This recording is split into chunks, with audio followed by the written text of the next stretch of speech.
So guys welcome back to my YouTube channel ride for guide. मैं हूं शैलेंद्र और एक नई वीडियो में आप सभी का स्वागत है। टाइटल देख के समझ चुके होंगे, जी हाँ, ये वीडियो है इस बाइक के रिव्यू के बारे में। बाइक को लिए हुए मुझे तकरीबन 8 से 9 महीने हो चुके हैं और बाइक चल चुकी है 15,000 किलोमीटर। तो इसका एक प्रॉपर ऑनरशिप रिव्यू आपको देखने को मिलेगा इस वीडियो में कि क्या इस बाइक में खूबियाँ हैं, क्या कमियाँ हैं, क्यों आपको ये बाइक लेनी चाहिए और क्यों नहीं लेनी चाहिए।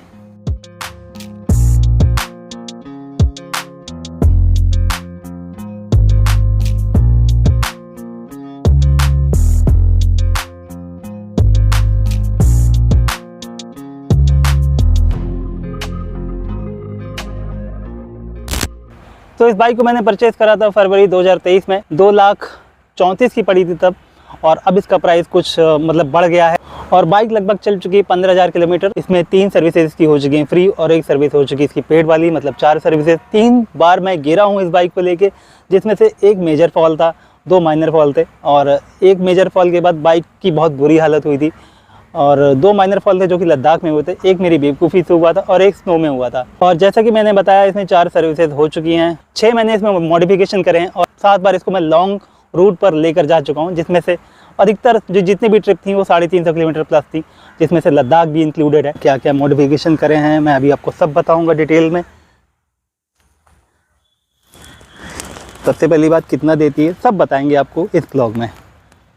तो ये पूरा इसका 360 लुक है। तो ये बाइक है 249 सीसी की और जिसमें हमें मिलता है 26.1 bhp का पावर और 22 Nm टॉर्क के साथ।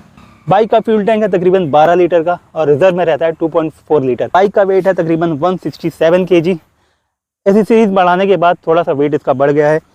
और इसका जो ग्राउंड क्लियरेंस है वो है 205 mm। बाइक की लेंथ लगभग 2180 mm। बाइक अच्छी खासी लंबी भी लगती है, ना ज़्यादा छोटी है ना ज़्यादा लंबी है।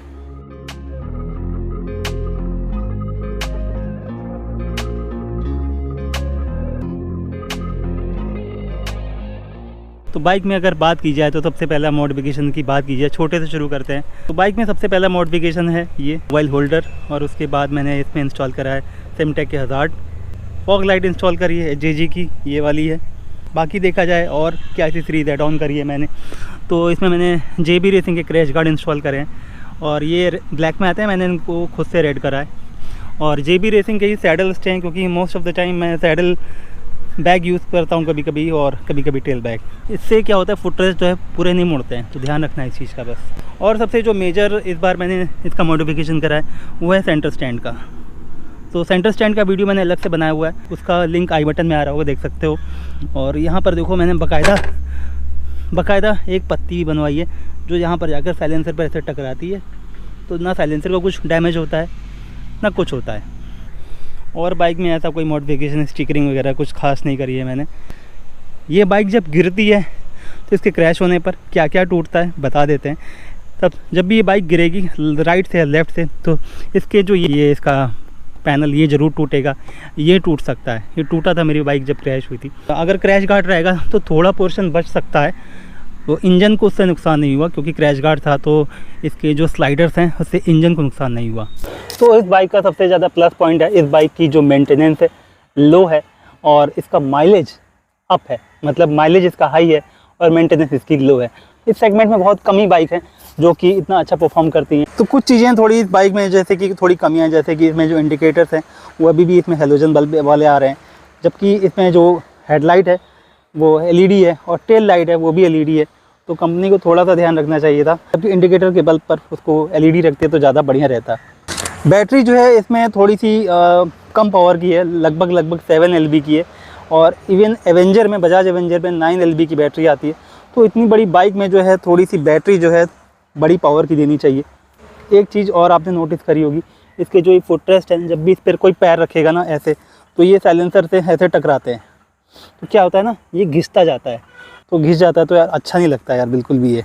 और अगर बात करें इसमें एक सबसे ज़्यादा जो कमी है वो है इसका फ्रंट सस्पेंशन का ट्रैवल काफ़ी ज़्यादा कम है।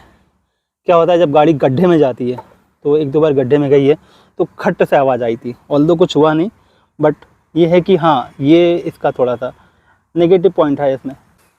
और सबसे ज़्यादा जो कमी है इसका जो इंस्ट्रूमेंट क्लस्टर है, बहुत ज़्यादा बोरिंग सा है कि जितनी जिक्सर वाली सीरीज़ हैं सब में इसी तरीके का इंस्ट्रूमेंट क्लस्टर आता है। डिज़ाइन ऑलमोस्ट सेम है और इसका जो GPS नेविगेशन का है सिस्टम वो भी इतना मतलब कन्वीनियंट नहीं है, मतलब वो सो है, इतना बढ़िया नहीं काम करता है वो इसका। और बाइक में एक सबसे बड़ा ड्रॉबैक अभी तक जो आ रहा था वो था LHS पुल का। बाइक का हैंडल छोड़ने पर ही लेफ़्ट हैंड पे जाती कि देखो कैसे भागती है एक साइड। अभी मैंने हैंडल छोड़ा और देखो कैसे ये लेफ़्ट की साइड जाती है। अभी जो बाइक आ रही है तो इसकी V-Strom में LHS का इशू थोड़ा सा सॉल्व कर दिया गया है। तो लगभग मेरी जो हाइट है वो है लगभग 5'6", 5'7". अगर आप 5'6" से कम हैं तो इसमें आपको पैर मैनेज करना पड़ेगा, फ्रीक्वेंटली आदत डालनी पड़ेगी, तभी बाइक मैनेज होगी। अदरवाइज़ आप लेके गिर भी सकते हो कि हाँ आप सोचो कि दोनों पैर से इसको टिका लेंगे, तो ऐसा नहीं है। ध्यान रखना अनइवन सरफेस का, बहुत ध्यान रखना। और बात करें अगर इस बाइक की सिटिंग पोस्चर की तो देख सकते हो काफ़ी ज़्यादा अपराइट है। मेरी हाइट 5 फुट 6 इंच और 5'7" के आसपास है। दोनों पैरों से इसको रोकता हूँ तो इसको तब मुझे टिपटो करना पड़ता है। अगर सिंगल पैर से रोकता हूँ तो अच्छी खासी बैलेंसिंग मिलती है सिंगल पैर पे। तो इसकी जो रोड प्रेजेंस है काफ़ी ज़्यादा बढ़िया है। मतलब लोग इसको मुड़ के देखते हैं कि भैया ये कौन सी बाइक जा रही है, तो लोग मुझसे रोक कर पूछते हैं भैया कौन सी बाइक है, कितनी सीसी की है, क्योंकि ये इतनी बड़ी लगती है देखने में कि इसके आगे कोई मतलब कार वार छोटी लगती है इसके आगे। ये हिमालयन से थोड़ी सी ऊंची है, KTM से नीची है बस। और इस बाइक में एक ड्रॉबैक ये है कि ये बाइक टिकी है रिपिट पे मोस्टली। तो क्या होता है ना, इसके जो पैनल हैं ये वाइब्रेट करने लगते हैं। अगर ये ढीला हुआ, कोई भी ये रिपिट निकल गई तो ये वाइब्रेट करते हैं, भरभराते हैं बहुत तेज़ी से। तो ये इस बार लद्दाख की राइड में हुआ था, रिपिट निकल चुकी थी।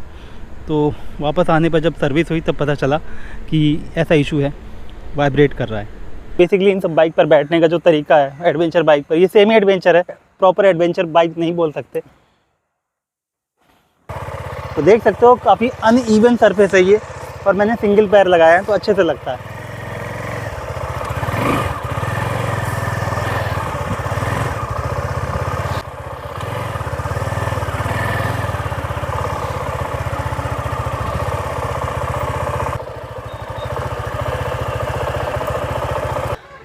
ये था ये कुछ इस बाइक के बारे में। जब मैंने बाइक परचेज़ करी थी तब मैंने इसके 3 टेस्ट राइड ली थी।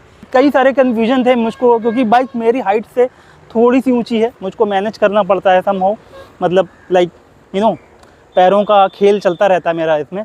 तो इस चीज़ को आप धीरे धीरे समझेंगे आप, क्योंकि ये बाइक के साथ आपको बॉन्डिंग बनानी पड़ेगी धीरे धीरे।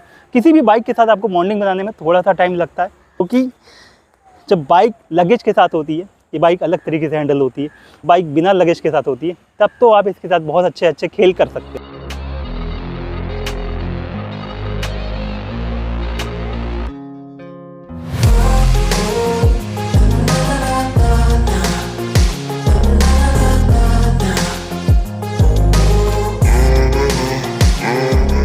लद्दाख में स्नो पर ये बाइक कुछ ऐसे गिरी थी कि क्या ही बताया जाए। मतलब अगला ब्रेक आप स्नो पर मारोगे तो गिरनी ही है।